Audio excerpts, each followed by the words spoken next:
बोलो गोपाल राधे। हरि ओम। आज शिवरात्रि हो। भगवान शिव को आज प्राकट्य शिवलिंग प्राकट्य भाग दिन शिवरात्रि ही भनेर भनिन्छ। ओम नमो भगवते वासुदेवाय नमः। हरि ओम। स्वस्ति श्री गणेशाय नमः। ओम श्री सरस्वती नमः। ओम श्री वेदपुरुषाय नमः। ओम श्री वेद मातृपेत्र चरण कमलेभ्यो नमः। ओम श्री गुरु चरण कमलेभ्यो नमः। समस्त कुल देवता चरण कमलेभ्यो नमः। ओम समस्त पितृदेवता चरण कमलेभ्यो नमः। कृष्णं नारायणं वन्दे कृष्णं वन्दे व्रजप्रियं कृष्णं द्वैपायनं वन्दे कृष्णं वन्दे पृथासुतं वासुदेवं सुतः देवकंसचारुणमर्दनं देवकी परमानन्दं कृष्णं वन्दे जगद्गुरुं मुकुं करोति वाचालं पंगुं लंघयते गिरिं यत्कृपातमहं वन्दे परमानन्दमाधवं सच्चिदानन्दरूपायं विश्वोत्पत्यादिहेतवे त्रापत्राय विनाशायं श्रीकृष्णाय वयं नमः। कृष्णाय वासुदेवाय हरये परमात्मने प्रणतक्लेशनाशायं गोविन्दाय नमो नमः। जय जय श्री राधे। जय जय श्री राधे मेरी स्वामिनी। मैं राधे जू की दास। जन्म जन्म दीजियो मोहे श्री चरण को बास। जन्म जन्म दीजियो मोहे श्री वृंदावन को वास। जय जय राधा रमण हरि। जय जय नवल किशोर। जय जय गोपी चित चोर प्रभु। जय जय माखन चोर। जन्म जन्म दीजियो मोहे श्री चरण को वास। जन्म जन्म दीजियो मोहे श्री वृंदावन को वास। नारायणं नमस्कृत्यं नरं चैव नरोत्तमं देवीं सरस्वतीं व्यासं ततो जयमुदीरयेत्। ओं श्री परमात्मने नमः।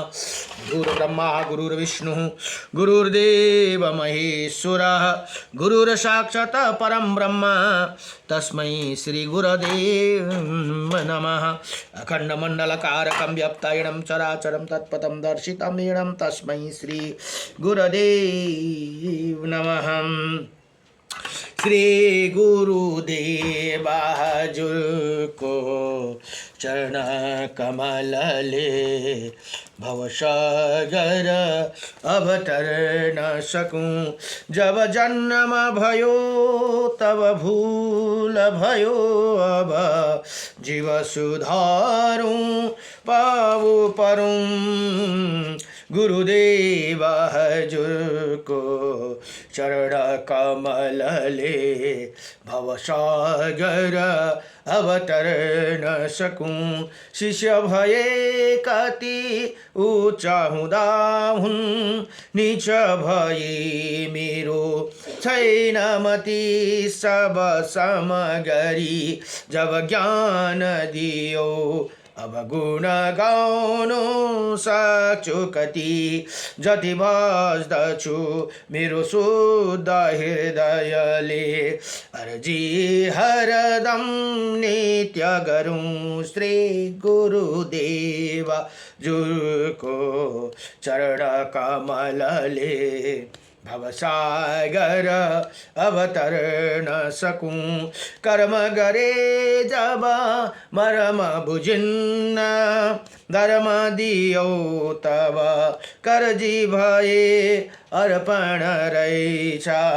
तडपण बिचमा अन्धो भई देव डुबन गए। अब छैन केही को इच्छा यहाँ हजुर को चरणलाई पुज्न सकूं। गुरुदेव हजुर को चरण कमलले भवसागर अवतरण सकूं। जय जय श्री गुरुदेव भगवान को जय। आज शिवरात्रि हुन, भगवान शिव को आज महिमा। ब्रह्मा मुरारिसुराचितलिङ्गं निर्मल भाषित शोभितलिङ्गं जन्म च दुःख विनाशनलिङ्गं तत् प्रणमामि सदा शिवलिङ्गं देवमुनि पराचितलिङ्गं रावण दर्प विनाशनलिङ्गं देवमुनि पराचितलिङ्गं तत् प्रणमा रावण दर्प विनाशनलिङ्गं तत् प्रणमामि सदा शिवलिङ्गं सर्वसुगन्धित सुलोपितलिङ्गं बुद्धिविवादनकारणलिङ्गं सिद्धि कनकमहामुनिः भूषितलिङ्गं फणिपतिवेष्टिता शोभितलिङ्गं दक्षासुरयज्ञविनाशनलिङ्गं तत् प्रणमामि सदा शिवलिङ्गं कुङ्कुमचन्दनलेपितलिङ्गं सञ्चितपापविनाशनलिङ्गं देवगणाचित सेवितलिङ्गं भवैरभक्ति भैरवचलिङ्गं दिनकरकोटिप्रभाकरलिङ्गं तत् प्रणमामि सदा शिवलिङ्गं।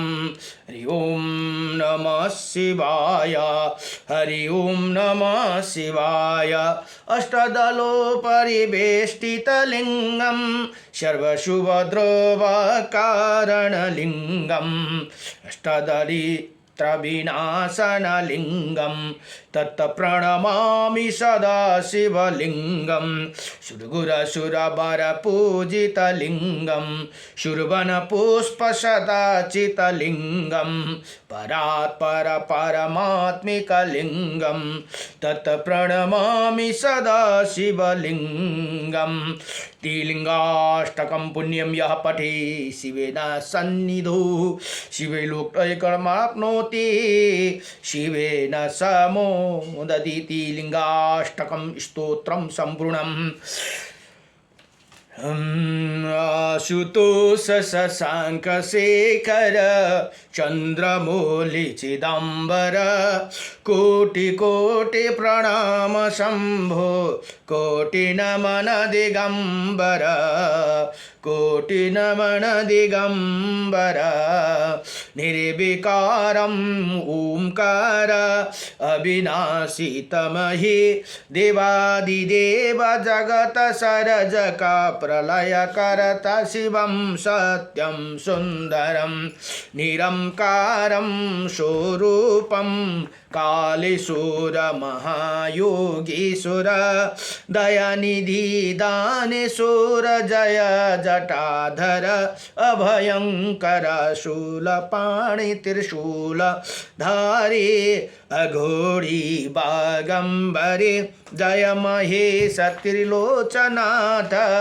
विश्वनाथ विशंबरा नाथ नायो नागेश्वरा हर हरो पाप साप अभिशाप तमः महादेव भोले सदा शिव शिव शंकरा सदा शिव शिव शंकर जगतपति अनुरिक्त भक्ति सदैव तेरा चरणहु क्षमाहु अपराध शव जय जय जयति जगदीश्वर जय जय जगति जगदीश्वर जन्म जीवन जगत का संताप मिटे सभी।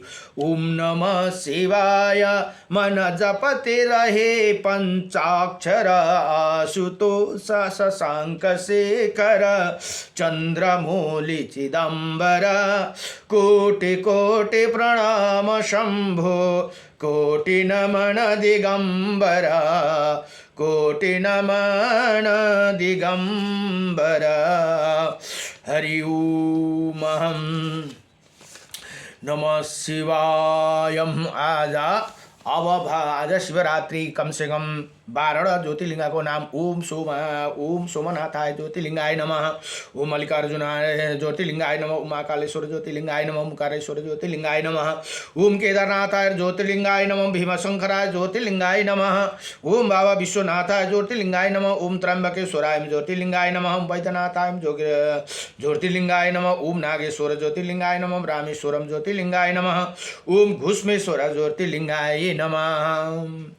अब यो प्रथम ज्योतिर्लिंग सोमनाथ गुजरातको सौराष्ट्र भन्ने जग्गामा छ, मल्लिकार्जुन आन्ध्र प्रदेशमा पर्दछ भने महाकालेश्वर ज्योतिर्लिंग मध्य प्रदेशमै पर्दछ, ओमकार ज्योतिर्लिंग मध्य प्रदेशमै मालवा भन्ने जग्गामा पर्दछ, केदारनाथ ज्योतिर्लिंग उत्तराखण्डको केदारनाथमा पर्दछ भने भीमशंकर ज्योतिर्लिंग महाराष्ट्रको पुणेमा पर्दछ। अब बाबा विश्वनाथ उत्तर प्रदेशको वाराणसीमा पर्दछ भने त्र्यम्बकेश्वर ज्योतिर्लिंग महाराष्ट्रको नासिकमा पर्दछ, वैद्यनाथ ज्योतिर्लिंग झारखण्डमा पर्दछ, नागेश्वर ज्योतिर्लिंग गुजरातको बडौदामा पर्दछ, रामेश्वरम ज्योतिर्लिंग तमिलनाडुमा पर्दछ भने घुष्मेश्वर ज्योतिर्लिंग महाराष्ट्रको शिवाजी नगरमा पर्दछ भनेर यहाँ बताउनुहुन्छ। नमो भगवते वासुदेवाय कृष्णाय वासुदेवाय हरे परमात्मने नमः प्रणतक्लेशनाशाय गोविन्दाय नमः।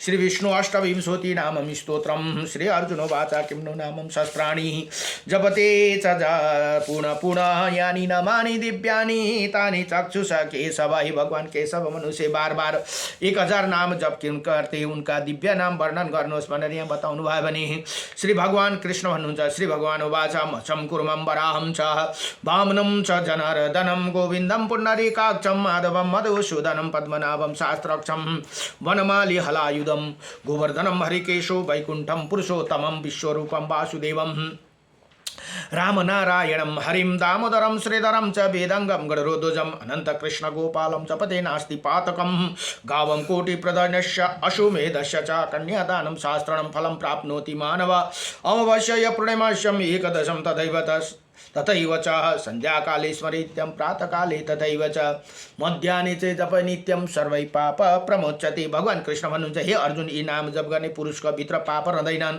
उसले 1 करोड गौदान गरेको भने 100 अश्वमेध र 1000 कन्यादान गरेको फल प्राप्त गर्दछन्। औँसीमा पूर्णिमा एकादशी तिथिको नभए प्रतिदिन सन्ध्यामा प्रातः एवं मध्याह्न तीनै समय स्मरणीय नाम स्मरणपूर्वक जप गरे भने सम्पूर्ण पापदेखि मुक्ति हुन्छ भनेर यहाँ बताउनुहुन्छ। नारायणं परम ब्रह्म नारायणं परम तप नारायणं परम देव सर्वनारायणं सदा रामाय रामभद्राय श्रीरामचंद्राय वेदसी श्री रघुनाथाय नाथाय सीताय पतये नमः। आये काचुं इस जगतमा सबले लिनु हो हरि का नाम मोदास युगनाथ को शवमा राधे राधे श्याम। जय जय लक्ष्मी नारायण भगवान को, राधा रमण भगवान को, जय जय श्री रामचंद्र भगवान को, जय जय उमापति शंकर भगवान को जय। र अहिले श्री मत्स्य महापुराण अध्याय हुँदैछ। मत्स्य महापुराणमा जम्मा 14,000 श्लोक छन् भने 291 अध्याय भनेर बताइएको छ भने आज 145 अध्यायमा अब युग अनुसार प्राणियों की शरीर स्थिति एवं वर्ण व्यवस्था का वर्णन, स्रोत स्मार्त धर्म तप यज्ञ क्षमा सम दया आदि गुणों को लक्षण, चतुर्होत्री विधि तथा 5 प्रकार के ऋषियों का वर्णन भनेर यहाँ बताउनुहुन्छ। अब सुताजी भन्नुहुन्छ सनकादि मुनिहरूलाई हे ऋषि मुनि हो प्रत्येक कल्पमा जो 14 मनमन्तर होते भनेर यहाँ बताउनु। अब जम्मा 3 कल्प हुन्छ है, सतो रज र तम कल्प। सतो कल्पमा भगवान विष्णुले गर्नुहुन्छ भने रजमा ब्रह्माजीले सृष्टि गर्नुहुन्छ भने तम कल्पमा शिवजीले सृष्टि गर्नुहुन्छ भने प्रत्येक कल्पमा 14 मनमन्तर हुन्छ भनेर यहाँ बताउनुहुन्छ। यहाँ भन्नुहुन्छ आने मनमन्तर होते उनमें से जो बीत चुके हैं तब जो आने वाला है वही मनमन्तर प्रत्येक युग में प्रजाओं की जैसी उत्पत्ति है और स्थिति होती है उसी जितना उनका आयु प्रमाण होते हैं। इन सबको विस्तार पूर्वक अनुपूर्वी कर्म से वर्णन कर रहा हूँ सुनिए भनेर यहाँ सुताजी ऋषि भन्नुहुन्छ सनकादि मुनिहरूलाई। उनमें कुछ प्राणी तो युग पर्यंत जीवित रहते हैं, कुछ तो उसमें कहीं समय तक ही जीते हैं भनेर यहाँ बताउनुहुन्छ। दोनों प्रकार की बात देखी जाती है, ऐसी ही विधि 14 मनमंत्र में जाननी चाहिए। सर्वत्र युग धर्म अनुसार मनुष्य को पशु पंछी और स्थानवरों की आयु घटती जाती है। कलयुग में युग धर्म अनुसार सर्वत्र प्राणी की आयु की अस्थिरता देखकर मनुष्य की परमाह आयु 100 वर्ष की बतलाई गई। अहिलेको मनुष्यको आयु 100 वर्षको छन्। यो प्रथम चरणमा भनेर यहाँ बताउनुहुन्छ। कृत युग में भनेको सत्य युग में देवता, असुर, मनुष्य, यक्ष, गंधर्व और राक्षस ये सभी एक ही विस्तार और ऊंचाई के शरीर वाले उत्पन्न होते। सत्य युग में सबै कुरो एउटै हुन्छन् अरे, राक्षसको, गंधर्व, यक्ष, किन्नर सबैको यहाँ भनेर बताउनुहुन्छ। ये एक ही शरीर वाले उत्पन्न होते। उनमें से 8 प्रकार की देव योनि उत्पन्न होने वाला। देवों के शरीर 96 उंगली उच्चे और 9 उंगली विस्तार निष्पन्न होते हैं। उन्हें यह उनकी आयु का स्वाभाविक प्रमाण है। अन्य देवताओं तथा असुरों के शरीर विस्तार क्रम से 7 उंगलियां होते हैं। कलियुग के संध्या में उत्पन्न होने वाला मनुष्य के शरीर कलियुग उत्पन्न मानवों को उंगली प्रमाण से 84 उंगली का होते हैं भनेर यहाँ बताउनुहुन्छ। जिसके शरीर पैरों से लेकर मस्तक पर्यंत 9 बित्ता का 108 उंगलियां का होते हैं भनेर यहाँ बताउनुहुन्छ। तथा भुजाओं जहाँ जानू तक लंबी होती है, उनका देवता लोगों भी आधार करते हैं। प्रत्येक युग में गऊ, हाथियों, भैंसों और स्थानवर प्राणियों के शरीर का ह्रास एवं वृद्धि है। इसी क्रम से जाननी चाहिए भनेर बताउनुहुन्छ। पशु अपने कुकुमद, मोर तथा 76 उंगली का ऊंचाई होते हैं और हाथियों को शरीर ऊंचाई 108 उंगलियां बताई जाती है। वृक्षों की अधिक से अधिक ऊंचाई 1092 उंगली का होते हैं और मनुष्य के शरीर जैसे आकार प्रकार होते हैं। वो वही लक्षण वंश परंपरा बस देवताओं में भी देखा जाते हैं भनेर यहाँ बताउनुहुन्छ। देवता का शरीर केवल बुद्धि का अतिशयता से युक्त बतलाए जाते हैं। मानव शरीर में बुद्धि की उतनी ही अधिकता नहीं रहती। इसी प्रकार देवता और मानवों के शरीर में उत्पन्न हुए जो भाव है वही पशुओं में, पंक्षियों में और स्थानवर प्राणियों में शरीर में भी पाई जाती है भनेर यहाँ बताउनु भयो।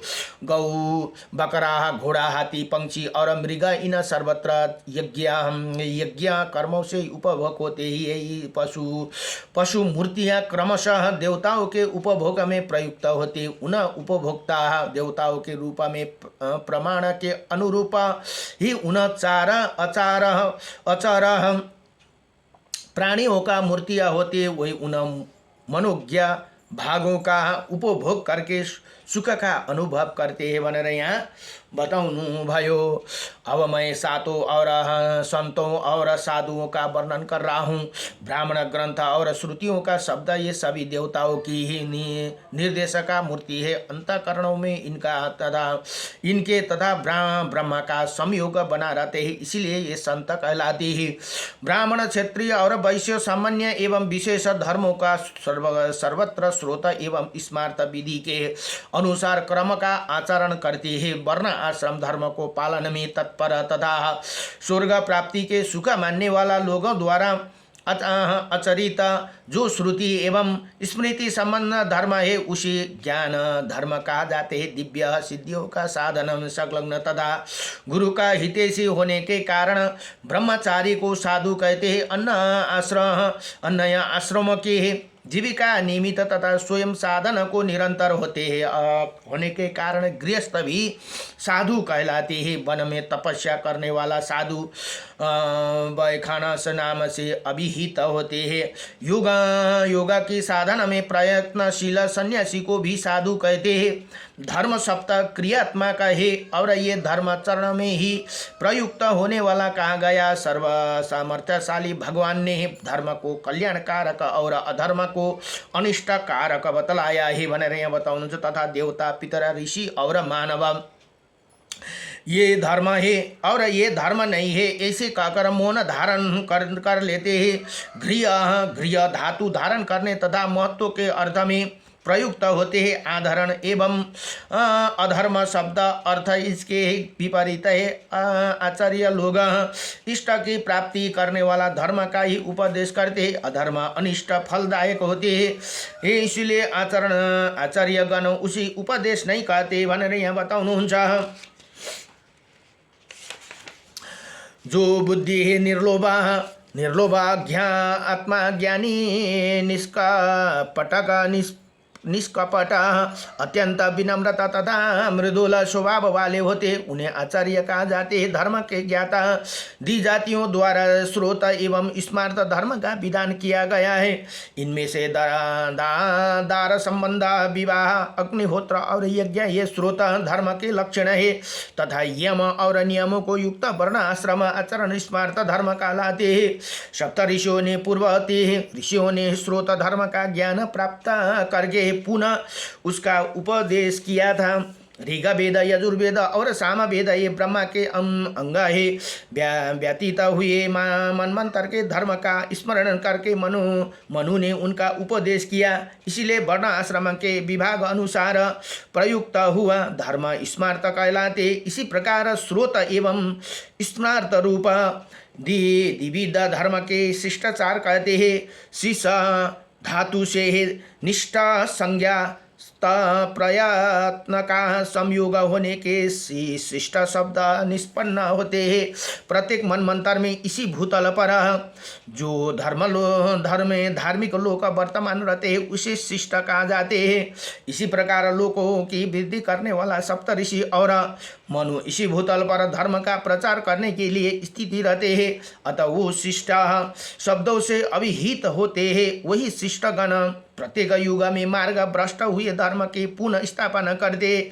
इसीलिए शिष्टगण दूसरे मनमंत्र में प्रजाओं की वर्णाश्रम धर्म की सिद्धि के लिए पुनः वेद त्रिया ऋग वेद, यजुर्वेद, साम वेद, वार्ता, कृषि व्यापार और दंड नीतियाँ आचरण करते हैं। इसी प्रकार पूर्व के युग में उपस्थित पूर्वजों द्वारा अभिमत होने के कारण ये शिष्टाचार सनातन होते हैं। दान, सत्य, तपस्या, निर्लोपता, विद्या, यज्ञ, अनुष्ठान, पूजन और इंद्रिय निग्रह ये 8 आचरण शिष्टाचार के लक्षण है। क्योंकि मनु और सप्तऋषि आदि शिष्टगण भी मनमंत्र में इसी लक्षण को अनुसार आचरण करते हैं, इसीलिए इसी शिष्टाचार कहा जाते भनेर यहाँ यसरी बडो दिव्यसँगले सम्झाउनुहुन्छ। इसी प्रकार पूर्व अनुक्रम से श्रवण किए जाने का कारण श्रुति संबंधी धर्म को स्रोत जानना चाहिए और स्मरण होने के कारण स्मृति प्रतिपादित धर्म को स्मृत कहा जाते हैं। श्रोत धर्म और यज्ञ वेद स्वरूप है तथा स्मार्त धर्म वर्ण आश्रम के नियमिक है भनेर यहाँ बताउनु भयो। अब मैं धर्म के प्रत्येक अंग का लक्षण बतलाता रहा हूँ भनेर यहाँ सुतजी ऋषि सनक आदि मुनिलाई भन्नुहुन्छ। देखो तथा अनुभव किए हुए विशेष पूछे जाने पर उसे छिपाना अपितु घटित हुए के अनुसार यथार्थ कह देना ये सत्य का लक्षण है भनेर यहाँ सही के भने त भन्दा धर्म के प्रत्येक अंग का लक्षण बतला रहा हूँ। देखो तथा अनुभव किए हुए विषय को पूछे जाने पर उसने छिपाना अपितु घटित हुए के अनुसार यथार्थ कह देना ये सत्य का लक्षण है भनेर यहाँ बताउनुहुन्छ। ब्रह्मचार्य, तपस्या, मौन अलम्बन और निराहार रहना ये तपस्या के लक्षण है जो अत्यंत भीषण एवं दुष्कर है, जिसे पशु, द्रव्य, हवि, ऋग्वेद, सामवेद, यजुर्वेद, ऋतज तथा दक्षिणा का संयोग होते उसी यज्ञ कहते हैं। जो अपनी ही भांति समस्त प्राणियों के प्रति उनके हित तथा मंगल के लिए निरंतर हवि पूर्वक व्यवहार करते हैं उसका वही श्रेष्ठ क्रिया दिया कहलाती है। श्रेष्ठ क्रिया दया कहलाती है भनेर यहाँ बताउनुहुन्छ। जो निंदित होने पर बदले में निंदक की निंदा नहीं करता तथा आघात किए जाने पर भी बदले में उस पर प्रहार नहीं करता, अपितु मन वचन और शरीर से प्रतिकार की भावना से रहित हो उसे सहन कर लेते हैं, उसे क्रिया को क्षमा करते हैं। स्वामी द्वारा रक्षक के लिए दिए गए तथा घबराहट में छुटे हुए परिक्रिया धन को न ग्रहण करना निर्लोभ नाम से कहा जाते भनेर यहाँ बताउनुहुन्छ। अब मैथुन के विषय में सुनने कहने तथा चिंतन करने से निर्भीत रहना ब्रह्मचार्य और यही सम का लक्षण है भनेर यहाँ बताउनुहुन्छ।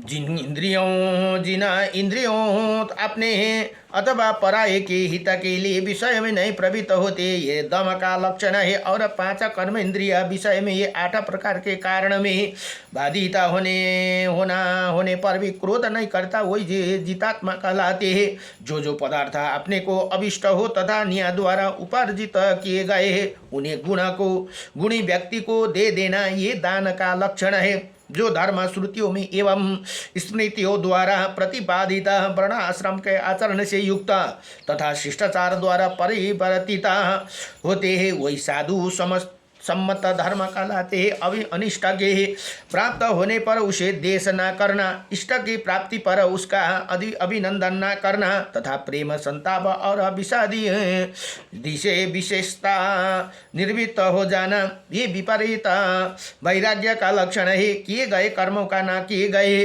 कर्मों का साथ त्याग कर देना, कृत अकृत दोनों प्रकार के कर्मों का त्याग सन्यासी कहलाते हैं तथा कुशल शुभ और अकुशल अशुभ दोनों का परित्याग न्याय करते हैं।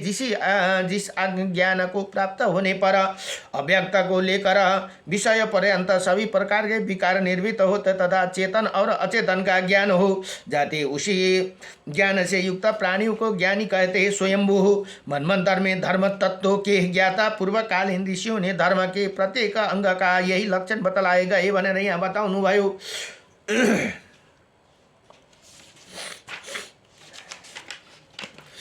नमो भगवते वासुदेवाय नमः। अब यो लामो अध्याय भएकोले गर्दा यसलाई 2 भागमा गरेर अहिले 1 देखि लिएर 53-56 अध्यायसम्म यहाँ पुरा भयो। नमो